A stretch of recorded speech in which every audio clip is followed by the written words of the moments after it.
everybody, and thanks again for joining us here on Expanded Perspectives. That's right. We're back again. It's me. It's Cam. And sitting across from me, as always, the man, the king of the paper airplane, Kyle Filio-Filson. How's it going, folks? I'm nice and cool now, finally. Thank God. After roasting all weekend in a lengthy baseball tournament, the season is over, at least for a couple of weeks. Yeah, we played all day. We had 3 games on Saturday, and man, they were hot. We had another one on Sunday, and we lost to another town, South Lake. And because of that, we were eliminated, which I was kind of okay with. Fingers crossed. Ready because to come I was home. like, man, I do not want to spend another day out here. I mean, first of all, where we went, there's this complex has about 12 fields, okay? The fields that we just, a luck of the draw, I guess. The fields we were booked on to play all 3 games were the only set of fields that didn't have any awnings or anything. So literally we were in direct sunlight for hours. And it was hot on me. I could handle it. But like poor little Luke, I mean, after like 3 hours, he was crying. I mean, he wanted to go home. And I'm like, we can't go home. Yeah, this is it. So, I mean, he literally was miserable. But I don't know about sucking up all that vitamin D all day, but later that night when I got home, I had plans of watching the UFC and everything. I was wiped. Yeah. You had a disc golf tournament. You called me. You're like, are we recording tonight? I was like, dude, to be honest, I'm done. I just want to sit in here in the AC. I was like, thank goodness, man. I don't think I can do it. Sweating and chafing and just miserable. Yeah, I had a 42-hole round of disc golf tournament, a PDGA sanctioned tournament that I got talked into going and playing in here, close to our house, and it was a bit rough. Yeah, we played 21 holes the first round and then 21 holes the second round.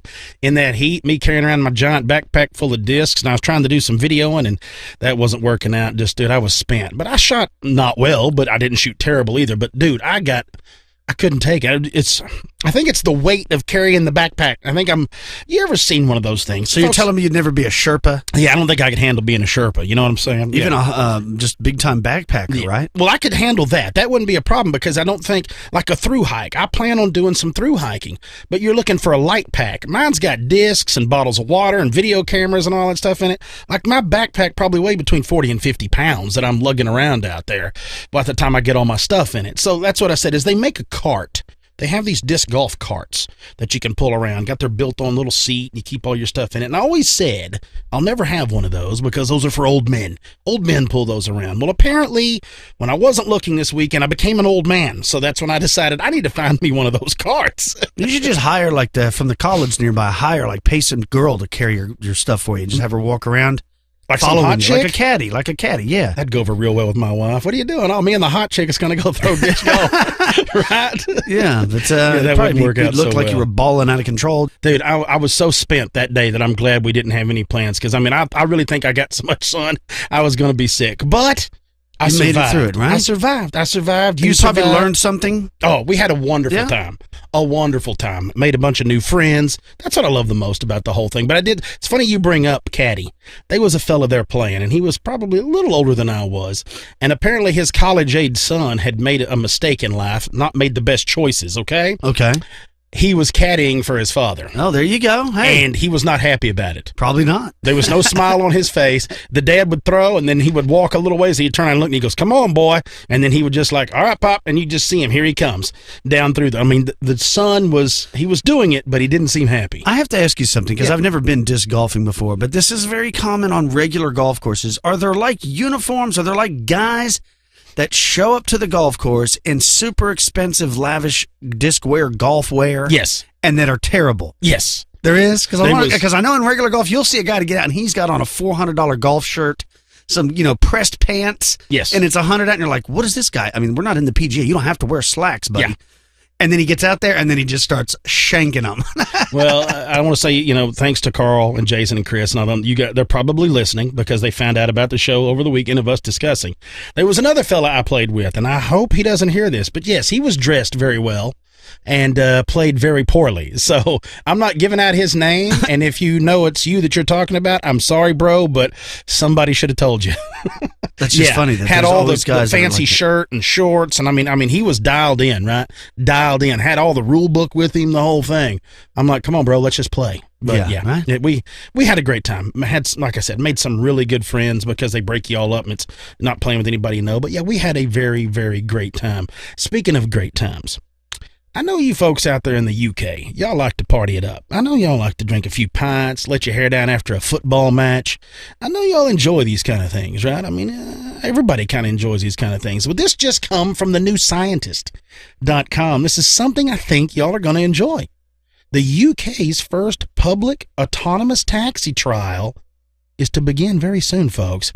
Matt Reynolds writes about this, says, step into a taxi in South London later this year, and you might not have to think about paying a tip because the UK's first fully public trial of autonomous vehicles will soon be underway. For 4 weeks, a fleet of driverless shuttles will ferry up to 5 passengers and a safety warden along a 2-kilometer route to Greenwich. As his previous trials there and in the town of Milton Keynes require participants to register in advance. Now, this time, the vehicles will pick up anybody wanting a ride, folks. Anybody. Now, the 4-stop route will connect a hotel close to the O2 Arena. That little, of course, I always know it is for where the fights are at. And the Millennium Village housing development. So, en route, the shuttle will also call at a river bus stop and a cable car terminal. That says that similar shuttles already in use there at London's Heathrow Airport, but are confined to a purpose-built area off limits to other traffic. But in this Greenwich, the pedestrians and cyclists will be able to access the test route. So it says that the vehicle will lack conventional controls. And then although the wardens will be able to slow them down, it says basically to a crawl or even shut down the autonomous system, but there's little danger of a high-speed collision because these shuttles will be limited to the traveling speed of 15 kilometers per hour. That's it. Now, it does say this. This is a pretty interesting thing here. It says the taxis could carry hundreds of passengers daily during the trial. Now, this is according to Simon Tong at the TRL, a transport consultancy. Now, it's involved in their work. Now, the trial, which was funded by the government there in the UK, is part of a wider gateway project to use Greenwich as a test bed for these driverless vehicles. Now, Zaya Wad of the University of Leeds there in the UK thinks that the public transport is the ideal application for driverless vehicles and that autonomous cars can reach places not usually served by buses or trains. That's what he believes, what he says. And that driverless taxis are coming in service elsewhere too. That last September, we talked about it and they bring this up, that Uber was starting to use them in Pittsburgh. Yeah. And then Lyft is also working on them in Boston for later on this year. So that's cool. This is going to be very, very. I like the idea of what he's talking about. It's like your trains, you're limited to the tracks. The buses, you're limited to areas the buses can turn around to where they can go. But if you have autonomous cars, little shuttles like that, well, then they can go anywhere a car can go. So if you need them to get downtown in an area, like, let's say in downtown Fort Worth or anything like that, maybe it's easier to send these little 5-man or 10-man shuttles down through there. It's way easier for them to move around than it is for a bus to move around or something. So especially if Uber and Lyft start using them, it's coming. And what's great is I've always wanted to see something like this. You always want to be part like, man, I remember when all that started. I think that's going to happen for us. I think in our lifetime, we're going to see where it becomes the norm. I mean, we already saw payphones go off the corners where you just don't have them. Everybody has them in their pocket. So I can't wait to see where this ends up. Now. That's cool, man. And speaking of phones in your pocket, check this out. This was an interesting article posted by Jennifer Langston over at phys.org about how University of Washington researchers have invented a cell phone that requires no batteries. They say it's a major leap forward in moving beyond chargers, cords, and dying phones. Instead, the phones harvest the few microwatts of power it requires from either ambient radio signals or light. The team also made Skype calls using its battery-free phone, demonstrating that the prototype made of commercial, off-the-shelf components can receive and transmit speech and communicate with a base station. Now, the new technology is detailed in a paper published in July 1st episode or edition of, and now I know this is a mouthful. Cam, I know you subscribe to this magazine. You ready? Yeah, what do we got? It's called The Proceedings of the Association for Computing Machinery on Interactive, Mobile, Wearable, and Ubiquitous Technologies. Oh, yeah, I helped them come up with that title. Of course. Now, Shyam Golkota is an associate professor in the Paul G. Allen School of Computer Science and Engineering at the University of Washington, and she said that we've built what we believe is the first functioning cell phone that consumes almost zero power. To achieve the really, really low power consumption that you need to run a phone, by harvesting energy from the environment, we had to fundamentally rethink how these devices are even designed. Now, a team of University of Washington computer scientists and electrical engineers eliminated a power-hungry step in most modern cellular transmissions. converting analog signals that convey sound into digital data that a phone can understand. Now, this process consumes so much energy that it's been impossible to design a phone that can rely on ambient power sources. Instead, this battery-free cell phone takes advantage of tiny vibrations in the phone's microphone or speaker that occur when a person is talking into the phone or listening to a call. An antenna connected to those components converts that motion into changes in a standard analog radio signal emitted by a cellular base station. Now, this process essentially encodes speech patterns in reflected radio signals in a way that uses almost no power. Now, to transmit speech, the phone uses vibrations from the device's microphone to encode speech patterns in the reflected signals. To receive speech, it converts encoded radio signals into sound vibrations that are picked up by the phone's speaker. Now, in the prototype device, the user presses a button to switch between these two, modes, either transmitting or listening. Now, Joshua Smith, who's a professor in both the Allen School and the University of Washington's Department for Electrical Engineering, recently said that the cell phone is the device we depend on most today. So if there ever was going to be a device that you want to be able to use without batteries, it's most likely going to be your cell phone. And this proof of concept we've developed is exciting today, and we think it could impact everyday devices in the future. It says next, the team is focusing on adding video to the phone. So can you imagine that soon you're going to be able to have a cell phone with access to the internet, and it doesn't even have a battery on the thing. It never runs out. It never shuts off unless you manually turn it off. And you can video chat just like you do. You can FaceTime. You can Skype. Do whatever you want. Stream a video game. Stream a movie. Could use the Wi-Fi, to watch the UFC and airplay it on your TV. And it never runs out of power. And this is just the beginning.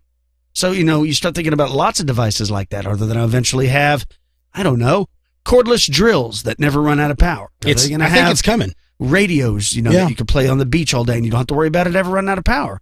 It's going to have a combination of being able to generate its own electricity, can't even talk. Electricity from the vibrations as well as solar energy. Mm-hmm. There's going to be on everything. I mean, I think I'm okay with replacing batteries and everything just due to I guess what it does to the environment, the things you have to do to put, you know what I mean? I know. And because once you use them, then once they're out, you throw them away. I would love to see all the batteries replaced with something like that. I'd like to see it because Luke likes to eat batteries. I remember that day. Yeah. I definitely remember that day. I got you something here that I think, I know Kyle's going to love this. I think y'all will too. Lon posted this up over the weekend over at Phantoms and Monsters. And we've always talked about, we've been discussing the Mothman sightings in Chicago, Colorado. In Chicago. But this is something a little more interesting, folks. This is another upright canine encounter. Took place in Bald Eagle State Forest in Pennsylvania, and it happened on the 4th of July of 2017, folks. Wow, Pennsylvania again. Seems like a lot of dogman sightings come from that state. Yes. At 11:10, it says a resident of the Wykirk, Pennsylvania area, a friend, were on a designated hiking trail in the Bald Eagle State Park when they heard something walking to their right in the woods, as if following them. Now, they looked on several occasions in that direction, but saw nothing, and continued to hear the noise as if something was walking parallel to them. Their first thought was it was a deer, but the substantial noise made them second guess, and, of course, they started thinking, well, maybe it's a bear. The one gentleman was armed with a .40 caliber Glock pistol, so they continued, and they heard a sudden stopping of the noise. Now, they stopped to look around, and there was nothing visible to their right or left. They turned around, and behind them, at approximately 50 yards, stood a large animal that they first thought was a bear standing on its hind legs, but quickly realized it was not a bear. Now, this is what the witness described. A large wolf-like head with short pointed ears, long, muscular, human-like hands, a massive chest, and very thin around the waist. Muscular legs, and from the knees down, what looked like dog's hind legs. Its coat was very short and dark brown. It could have been black, but looked brown. It made no movement toward them, but just kept staring with what is described by the witness as bright yellowish eyes. They started back to the area where they left their car and looking behind them, of course, constantly, but it was not there. but it was following again to their right, and there was noise as before emitting from the woods. Now they say upon arriving at their vehicle, there it stood in the tree line watching them and stayed there until they left the area. Yeah, it was still in that area. Now it says the one witness who made the report works for the DCNR and marks out damaged old growth trees to be cut and trees blocking the pathways and the hiking trails. And of course some of the fire lanes so they can remove them. Now, of course, he doesn't want to be, he wants to remain completely anonymous because of his job, right? I understand that. Yeah, and I completely get that. But what it makes me think of is he knows probably what he's looking at in that area or in any area. So when he sees something like that, he's probably spot on. I don't know if I would be able to go back to work after seeing something like that. Going in the woods, marking trees after you just saw an upright walking canid. I mean, what are you supposed to think of that? I don't know. I don't have any idea. Check this out, Cam. This comes from the Telegraph. In a tiny remote Aboriginal community in the outback of Australia, an American linguist just discovered a new language that emerged among the young people in the community and is now spoken by around 350 individuals. Whoa. A new language? A new language, all under the age of 35. And they said, how did this new language, there's lots of questions. How did this new language get spawned? Were they're already able to perfectly communicate with each other without it? So what caused them to all of a sudden start speaking a new language? Now, this new language is known as Light Warlpiri, and it has 6 vowels and 18 consonants. It refers to the past and present, but does not have a future tense. Now, English grammar sets rules that a sequence of words must be put in for the sentence to make any sense. However, in this new language, Light Warlpiri, there is no order in the placement of words. Taken together, these features make it distinct from other related languages and allow it to be classified as its own language, and not just a variation of an existing language. The discovery of the new language was made by an American linguist named Carmel O'Shaughnessy back in 2013. She was working at a small school for indigenous children in the tiny isolated town of Lajana Manu in the deserts of Australia, and documented her findings in the journal language. She was particularly interested in how a new language could all of a sudden develop among the younger generation when they were already able to speak their other natural Aboriginal tongue, Warlpiri, which is spoken, they say, approximately 5,000 to 6,000 individuals across several settlements and towns in central Australia. They say that this new language is believed to have emerged sometime in the 1970s and 1980s, when the children went from switching between English, Creole, and Warlpiri to primarily speaking the mixed Light Warlpiri language. It says the creation of Light Warlpiri is associated, they think, mostly with the place's remoteness. It receives supplies from a truck once a week, and the small town is 350 miles from the nearest city. So that's pretty cool that just in the last 40 years, a new language has started. That's interesting. And nobody even knew it, and only 350 people roughly can speak it. And they're all from this one small, tiny town in the middle of the desert, in the middle of the outback of Australia. It always makes me wonder, the way our language goes now and the way, people misspell things and all that, is how much of our language has changed just since, we've been aware. Like how many words have been dropped and been added. It's almost like it's a new language as compared to 100 years ago of what we speak now compared to what it was like. I mean, Ebonics. You speak straight Ebonics all the time, That's a new language. There's new words. There's so much. Really. Well, you're right. And it's even regional. Like if you're up in New Hampshire, say, and you want to make a dish you'd say, well, I'm going to make this, I'm going to have potatoes in there. Or if you're down in the South, they'd say, well, I put taters in it. And you're like, what, taters? What's a tater? You know what I'm saying? So just regionally, names for things, the language is different. It just makes me wonder, like how much has been lost. I mean, it's very interesting. Very interesting. Also interesting is what I'm going to be talking about on today's show when we get back from the break. I'm going to be talking about a lot of crazy and strange UFO encounters that actually happened during the Vietnam War. Stick with us, folks. You're listening to Expanded Perspectives.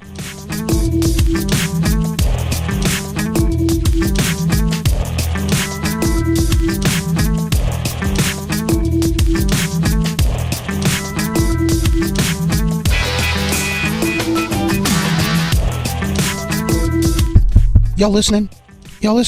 All the emails and messages we get, everybody's like, well, what is it called? It's Dollar Shave Club, folks. Dollar Shave Club. If you're not on board with this, I'm asking you what's wrong. What's taking you so long? This is the greatest. I love it. It's a fantastic product. It really is. It is something that I truly use on the reg, and I've got, no joke, all 3 of my brother-in-laws, I've got everybody in my family dialed in on this whole thing, folks. Dollar Shave Club, you pick your razor, there's so much stuff you can get out of this whole thing. And then we can't say enough about the carving, but Dr. Carver's shave butter. Oh, the shave butter is amazing. It's clear, so you can see through it. It's perfect. I mean, and they have 3 different ones you can go with. You can go through the 6-blade executive, you can get the 4-blade, the 4X, or you can even get the 2 blades called the Humble Twin. And the Humble Twin you can get for $1 a month and $2 shipping and handling. But come on, folks. You know how expensive razors are? You go to the grocery store, you go to the drugstore, you're looking at dropping like $25 to $30. You got to find the dude with the keys to let you in. No, I'm not down with that. Who wants to go through that hassle? Who wants to pay that price for razor blades? A fortune is what you'll spend on it. Not on this, folks. And if you're listening to the show and you're a new member, your first month of the executive razor with a tube of the jam up Dr. Carver's shave butter is only $5, and it's free shipping. And then, of course, after that, like we said, the razors are a few bucks a month. But in that box, you're not only going to get the shave butter, but you're going to get the actual big weighted handle that feels like a real jam up razor, 4 cartridges, good to go. You want to know how you do that? Y'all, those that miss all this, you want to know how you do it? Go to dollarshaveclub.com/expanded. That's dollarshaveclub.com/expanded. Make the smarter choice, folks.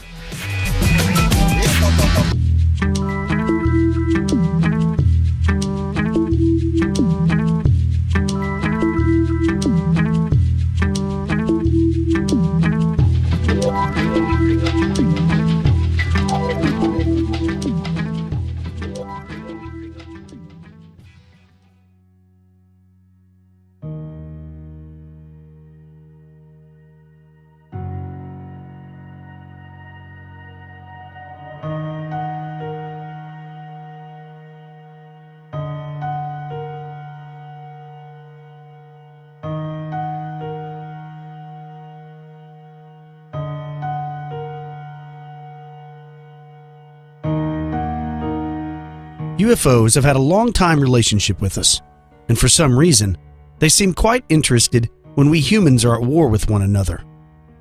UFOs are mentioned throughout the Bible, found in Renaissance art, and on ancient coins, and even in cave paintings. But from early to modern times, UFOs have been particularly conspicuous when the world is involved in armed conflict. The question is, why? Hundreds of UFOs, known as Foo Fighters, were spotted by Allied bomber crews during World War II. The American military claimed they were Nazi superweapons, but once the war was over, this proved untrue. But what were they? During its 30 years at sea, the USS Franklin D. Roosevelt was hunted by numerous UFO sightings. Was this because it was the first American aircraft carrier to carry nuclear weapons? Or was it something else?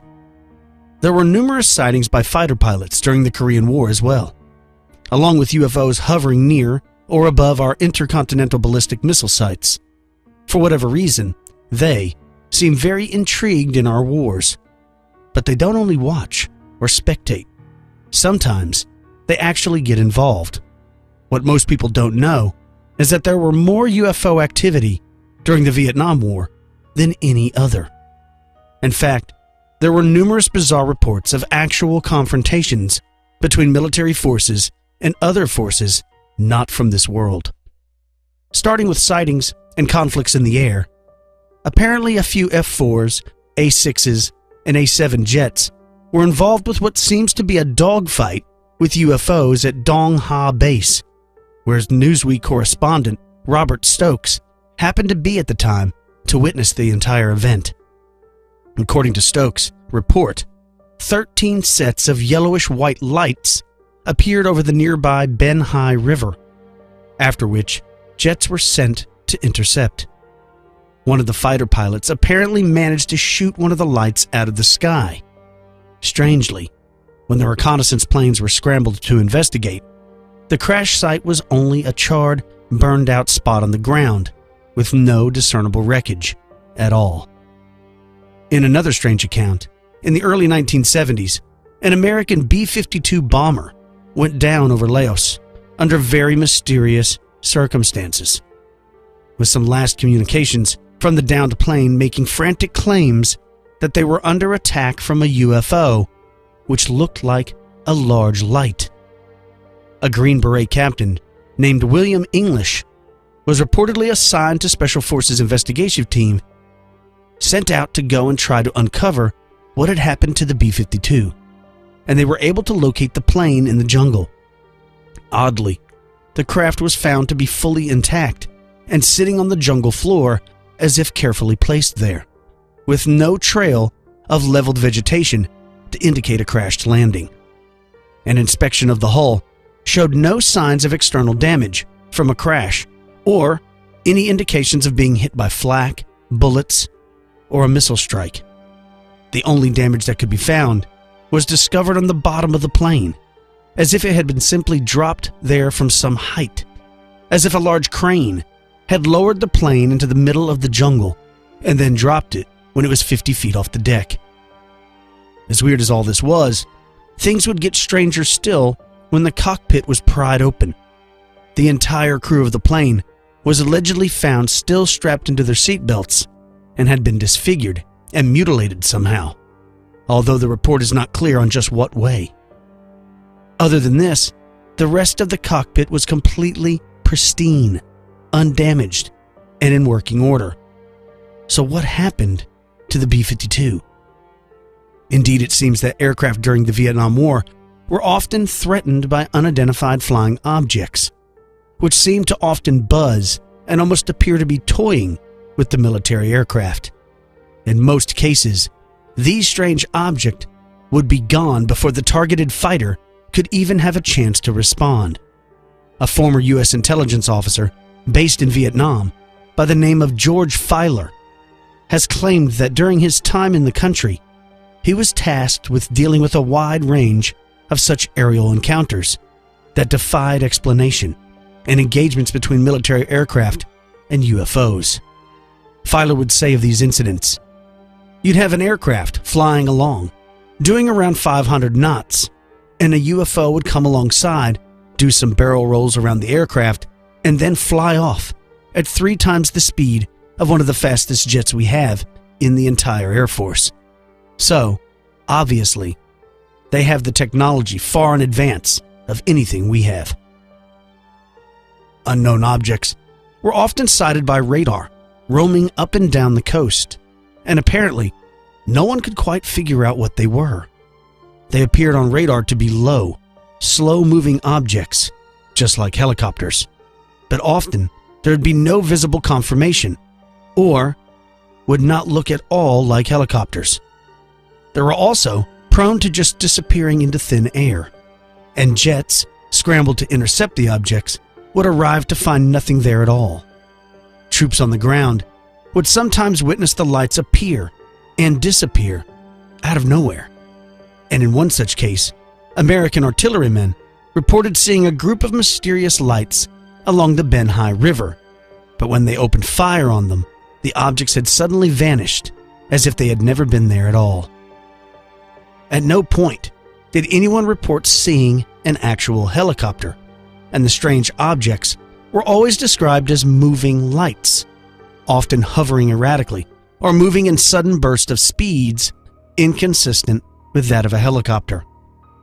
The origin of the strange lights remains unknown to this day.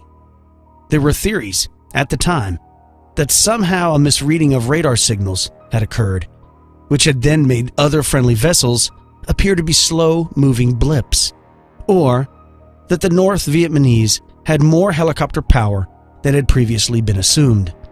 In the end, the official explanation was that it was all due to atmospheric disturbances, swamp gas, ball lightning, or possible enemy helicopter activity, coupled with panicked friendly fire. There have also been theories that it was all due to bird flocks or even insect swarms. But does any of this really match what occurred? The strange sightings didn't only take place in the skies above Vietnam. Troops on the ground had some rather strange encounters as well. One particularly bizarre incident occurred in 1970 at Lone John Island, where a 5-man team of soldiers claimed that they were being hunted by bright lights, measuring a mere 4 inches by 4 inches in size.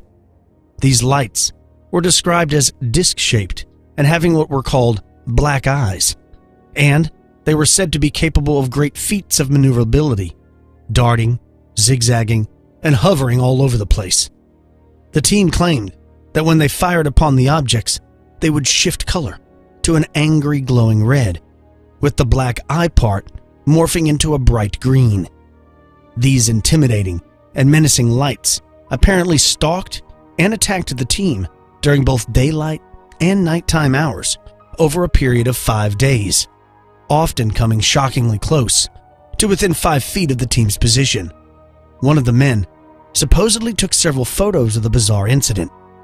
When the men got back from their harrowing ordeal and were debriefed, they told of what had happened to them and were reportedly told to forget about it, not to speak of it, pretend it never happened.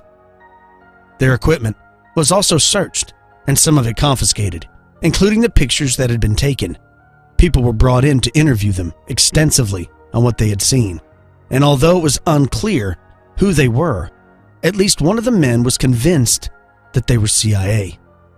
Even odder still is that a few months later, some American personnel allegedly showed up at the homes of the soldiers' parents, asking about any photographic materials that may have been sent to them. The whole thing adds the layer of a sinister cover-up to the already rather scary events depicted by the report.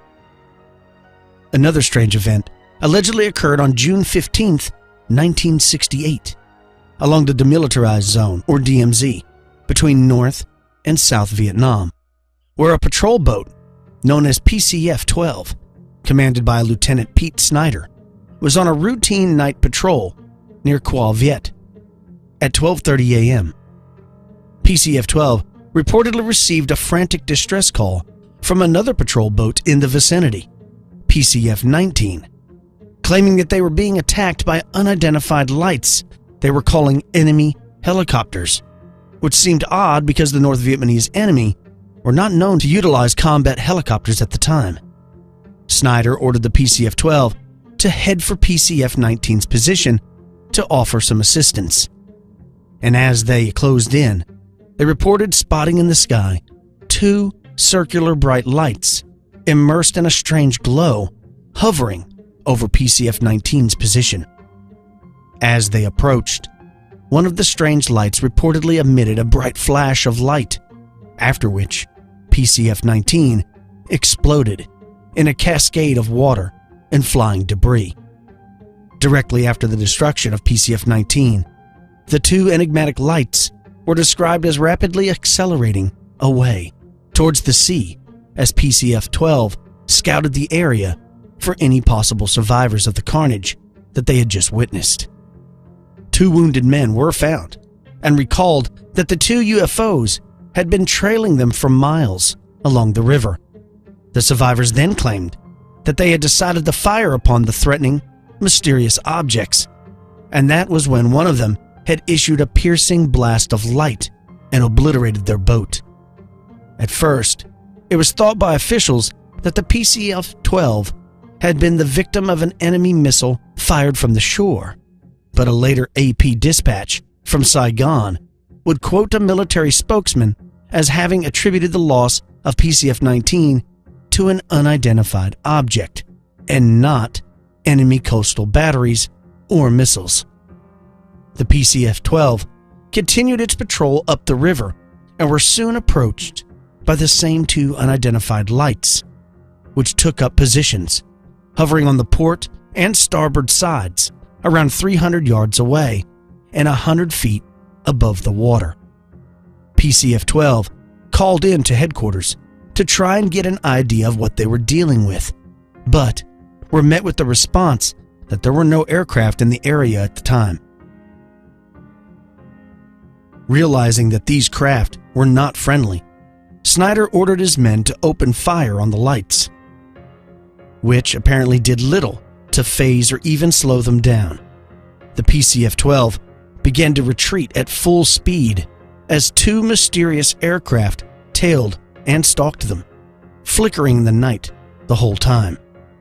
Second engine man, Jim Steffs, would later claim that he got a good look at the craft and described them as having a rounded front like an observation deck and what looked like two crewmen sitting side by side.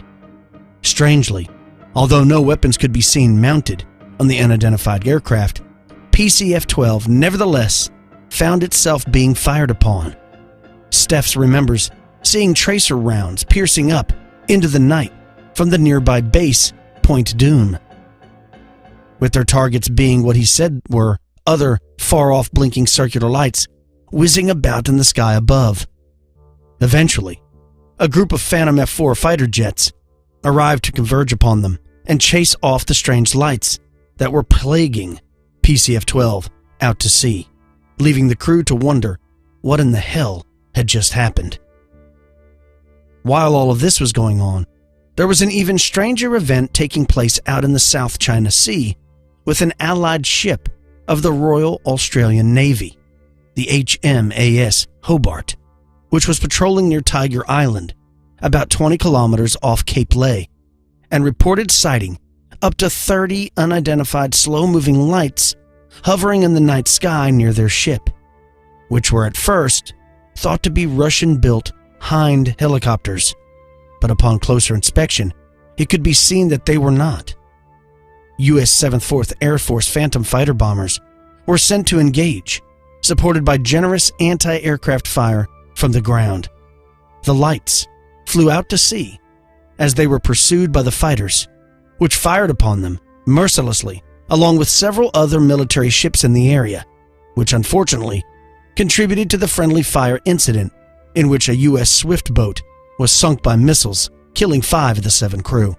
The HMAS Hobart was prepped for battle when the radar room detected an incoming unidentified aircraft coming in fast, with no identification number to mark it as friend or foe. Word soon came in that craft was friendly, but it was then that a missile struck the side to kill 1 and injure 2 others, followed by a barrage of 2 more missiles. Whatever the craft was, it swiftly fled the scene before it could be shot down. In the meantime, F-4 jets scrambled about firing upon the lights, joined by a hail of anti-aircraft fire from the ground, with attempts to communicate with whoever was on board the mystery craft going all unanswered. Eventually, the lights floated off, and the fighter pilots were ordered back to base. The following morning, a complete search of the area turned up not a single shred of wreckage of any enemy helicopter, or any other enemy aircraft for that matter, despite the intense fighting that had occurred. The complete and utter lack of any wreckage of any aircraft was baffling, considering that these enemies had come under such resistance and been met with so much concentrated, relentless fire. The Royal Australian Navy News would later confirm, no physical evidence of helicopters destroyed has been discovered in the area of activity, nor has any extensive reconnaissance produced any evidence of an enemy helicopter operations in or near the demilitarized zone. There was little confidence among the men engaged in the incident that the aggressors had been enemy helicopters, as was at first claimed.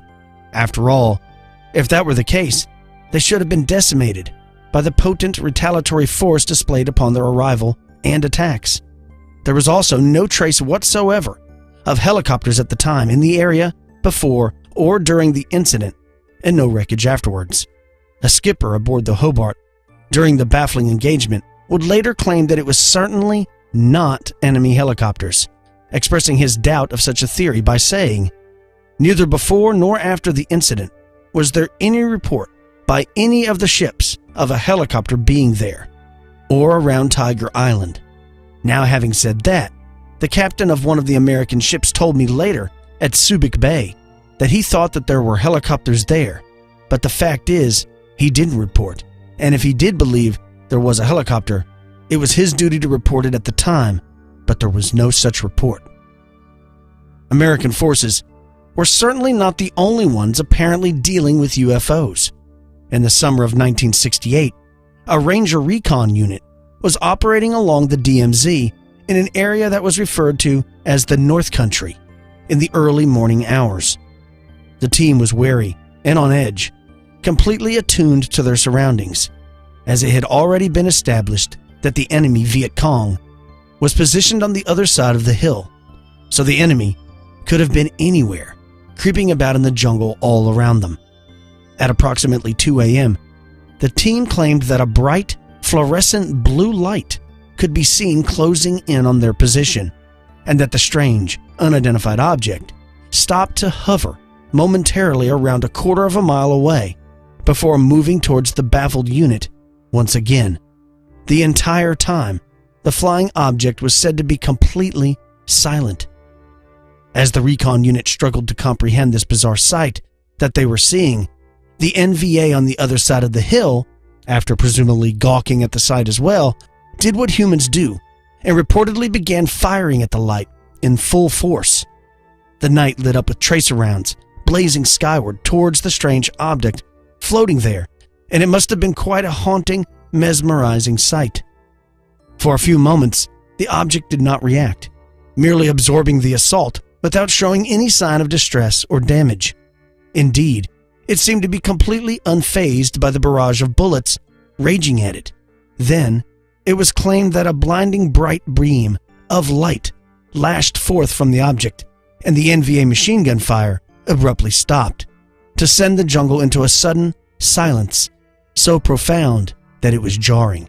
The instant quiet almost deafening in the wake of the gunfire that had exploded through the air just moments before. The light in the sky then reportedly cruised off in complete silence to leave nothing but the droning sounds of the nighttime jungle behind. The next morning, the recon team decided to make their way to the NVA camp to see what happened. Sensing that they were going to find something weird, at the very least, and they would not be disappointed, they found the enemy camp to be seemingly abandoned.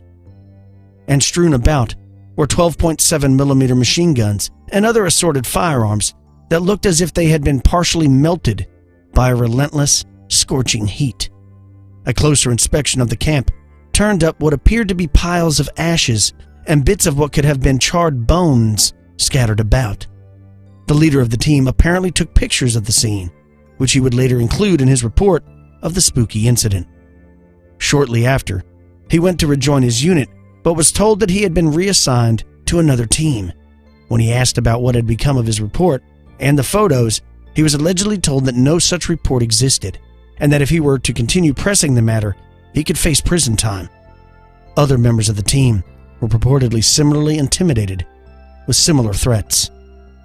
Another incident involving the NVA was reported in the State Journal in Lansing, Michigan on September 29, 1972, in a piece entitled, "What Was UFO Over Hanoi?" The report claimed that a huge, luminous, orange, spherical UFO had appeared at a high altitude above Hanoi on a clear day, and then hovered in a stationary position. North Vietnamese air defenses had then almost immediately fired upon it with 3 consecutive surface-to-air missiles, but these were either unable to reach it or unable to harm it. Although after the missiles were fired, it was reported that the UFO diminished somewhat in intensity, becoming less bright than it had been before. Nevertheless, it reportedly continued to hover over the city for a full 1 hour and 20 minutes before leaving. In a similar incident reported by the Russian publication Aruz, another UFO was reportedly seen over Hanoi and was also fired upon by missiles, which apparently did hit it but had no effect. In this case, the UFO is claimed to have fired a fine, needle-like light blue ray at the defense batteries, completely destroying them and allegedly killing around 200 personnel in the process. This particular, no doubt spectacular report has been suspected of being a hoax, but it is intriguing nonetheless.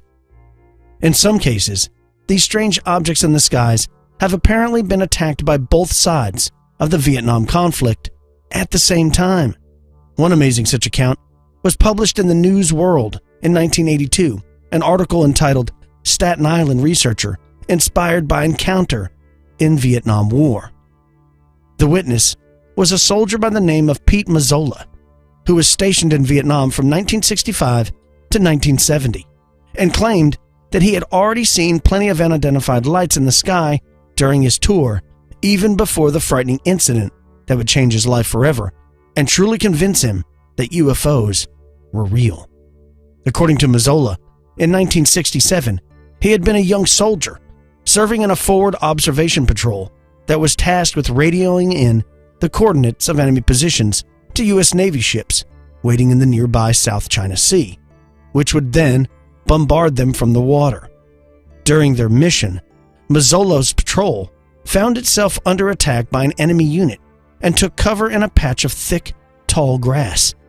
As they were cowering there, flinching from the steady gunfire and trying to figure out what to do, they were met with the bizarre sight of several bright objects rising up into the air over the trees. He would say of this strange sight, "I couldn't believe what I saw.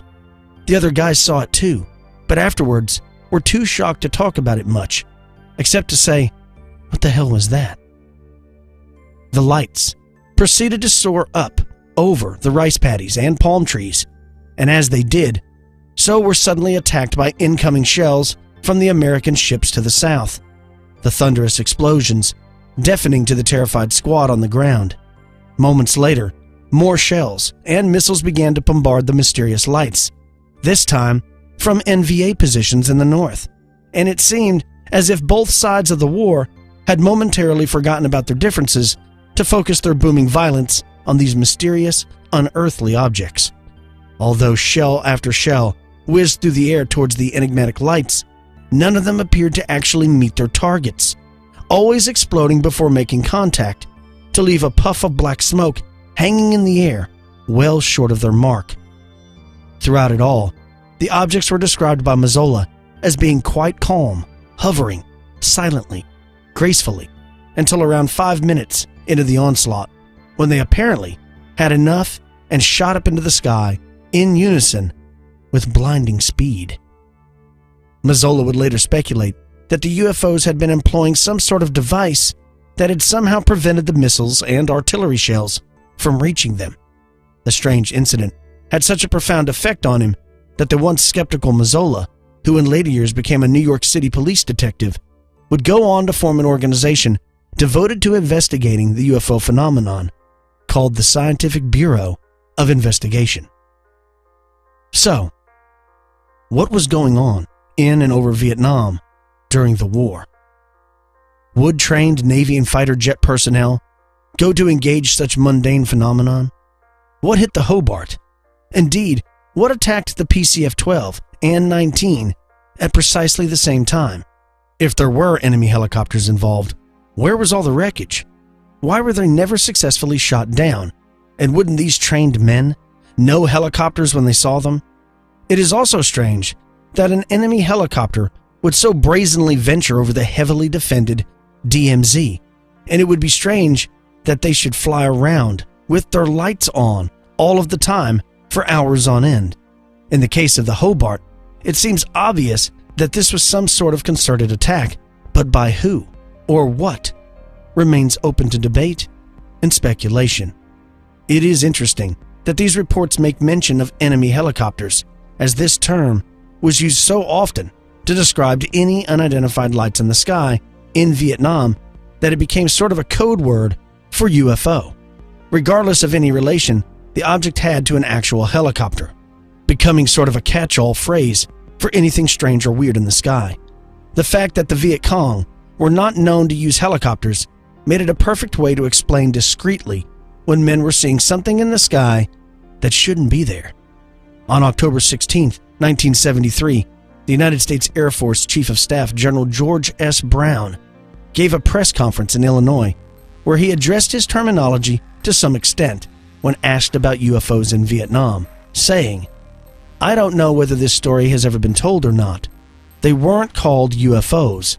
They were called enemy helicopters, and they were only seen at night, and they were only seen in certain places.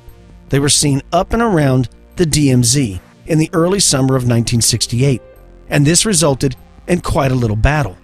And in the course of this, an Australian destroyer took a hit, and we've never found the enemy. We only found ourselves when this had all been sorted out. And this caused some shooting there, and there was no enemy at all involved, but we always reacted. Always after dark. I don't know why so many UFOs were seen during the war. I especially don't know why the UFOs felt compelled to actually attack. What I do know is that there were some truly strange things going on, and perhaps they were testing our strengths, our weaknesses, and just how hard of a fight we might put up. It reminds me of a famous quote by Arthur C. Clarke. Two possibilities exist. Either we are alone in the universe, or we are not. Both are equally terrifying. You're listening to Expanded Perspectives.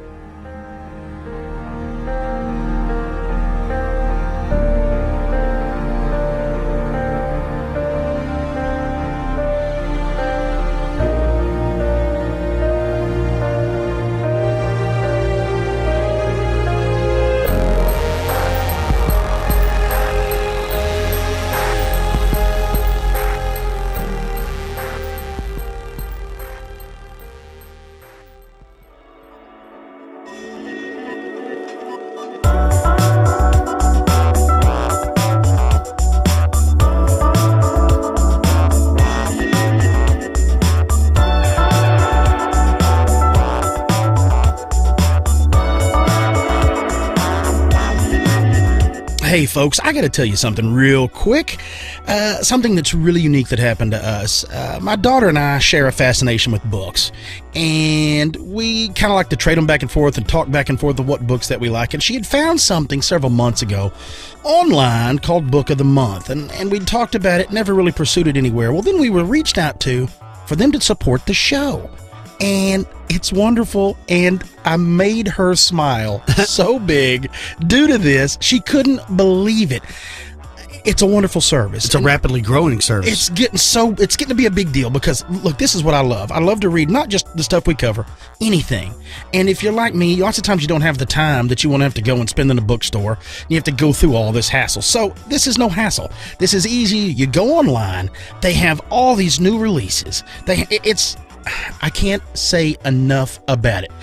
Look, there's a lot of stuff that you may not have found on your own, and of course you can narrow it down. You can do whatever you want. You can ship your favorites to you. This whole thing, it's great.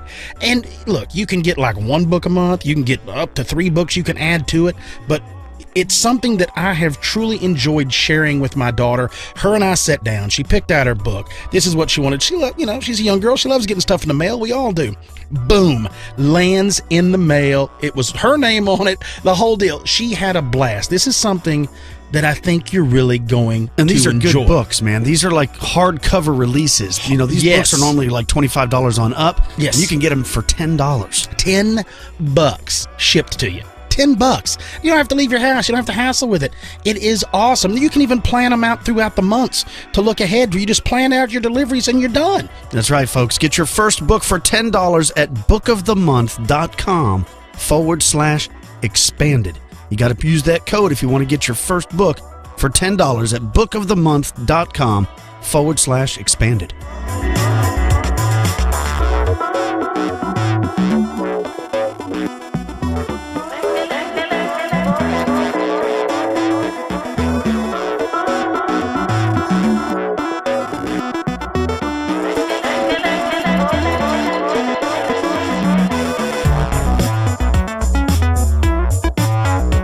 And we're back with Expanded Perspectives. There's been lots of UFO sightings, strange sightings during wartime, throughout the history of the world, going as far back as the Bible. But it seems that for whatever reason, that was a really hotbed, a large amount of sightings that took place during the Vietnam conflict. And not just being, observations by whatever these craft are, but actually taking their part of the battle, like actually fighting and having these little skirmishes with soldiers, and not just American soldiers, but with the North Vietnamese armies as well. So, yeah, very interesting. I don't know. I had one of the many reasons that I moved to the great state of Texas, but the main reason was I actually had an uncle who was, of course, from New Jersey, and he became a fighter pilot. He flew like a P-51 Mustang or something in the Army. back during the Great War, and he was stationed in Texas, and while in Texas, he met a girl, and he got married, and they moved to Texas, which actually spawned the great, I don't know what you want to call it, the uprooting of our family and moving to Texas. So my mom and dad had come down here to visit him on just a trip, and they noticed the housing prices, how cheap it was, all the work that was down here, and so they made a decision to move down here, and then that's when I was born.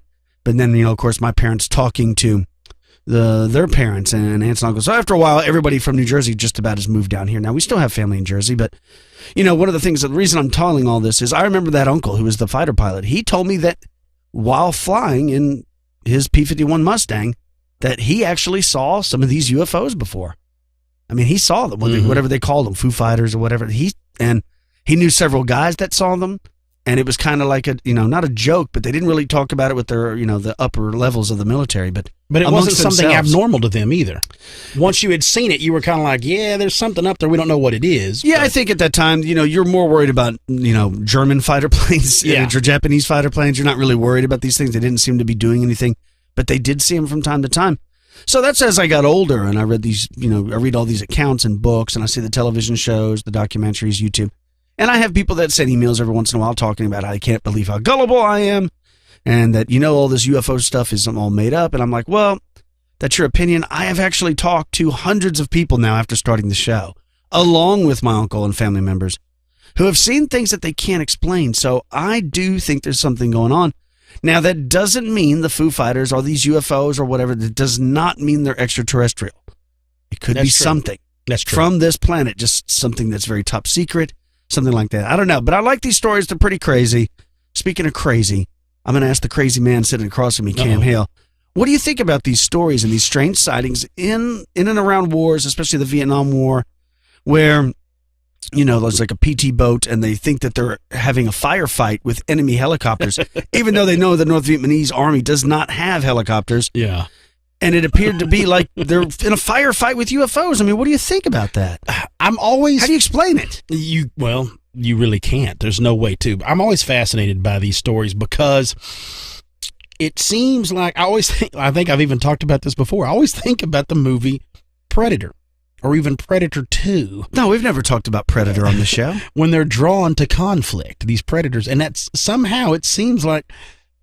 Look, I could understand if they were just checking us out, wanting to make sure maybe we didn't hurt ourselves. They're not going to do anything stupid, are they? But when you're actually involved in a firefight or you get involved in a fight like that, it does, to me, it makes it seem more like it is terrestrial than it is extraterrestrial. Because why on earth would they want to? Why would they want to be involved with? Why would they even care? I mean, there's wars going on all the time, and half the people that live in countries that are listening to this, the countries don't care. I mean, it's one of those things. So, I mean, you wouldn't go someplace and then just instantly inject yourself into a war unless it was something that was more terrestrial. I feel something that was more here, but.